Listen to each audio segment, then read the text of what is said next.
They had thrown us a parade when we got there. There was tons of people. Everyone was like dressed in their nicest clothes, and you could hear, I'm gonna make the noise.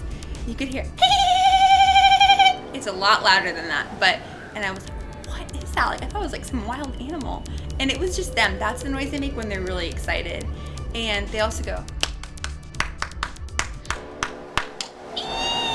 and I was like, what is that? And they're all like dancing in their skirts, and they were just so excited. They had banners, and that's just how excited they were to see me.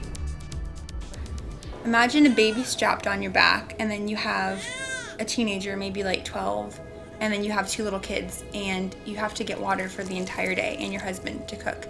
So she straps the water on her head and the baby, and then carries 2 jugs, and they're like 50 pounds each. So she has 150 pounds plus the baby. And her kids each have jugs of water.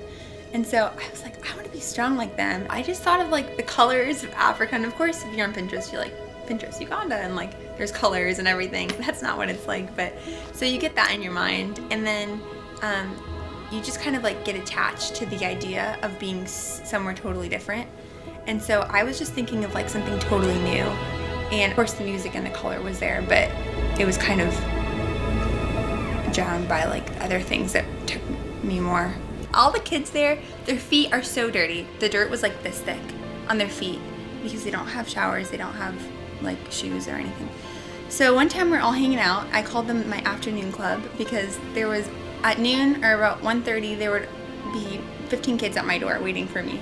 And so I was like, okay, my afternoon club. And they always had dirty feet, always. And I was thinking, okay, maybe their feet will get cleaned. And by like day 8, their feet were still really bad. So it's like, okay, we're washing everyone's feet. Everyone come line up and we're gonna wash your feet. And so I got my bucket that I showered in, and I put soap in it, and I washed everyone's feet. And I was like scrubbing their feet, and a lot of the kids were so confused, like, what is she doing? I thought it was great. And so I got to maybe the 10th kid, and I was like, okay, who's next? And this boy turned around. He must have been 13. He's like, Q, you're next. I was like, no, who's next? Like, tell me.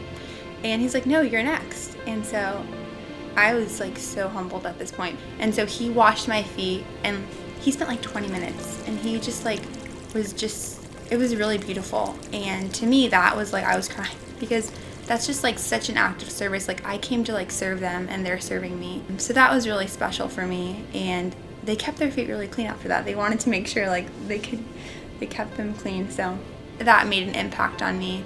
And he was just really sweet boy. And so I'll never forget him for sure. I think there's a lot of reasons. I went there and I just was like, I realized I don't really know how to love people. Like, I think I know how to love people, and I think that I've told myself I am. Like, I'm really good at being a good friend or all these things. But over there, if you think you're good at loving in America, go over to Africa and you'll be totally wrong. The people there just love, and I just want to be like that. I think so. That's my selfish reason for going, because I want to learn how to love like them. And also, I just love the people. If I could, and I would just go there right now, and just, there's just something about that place that like I just feel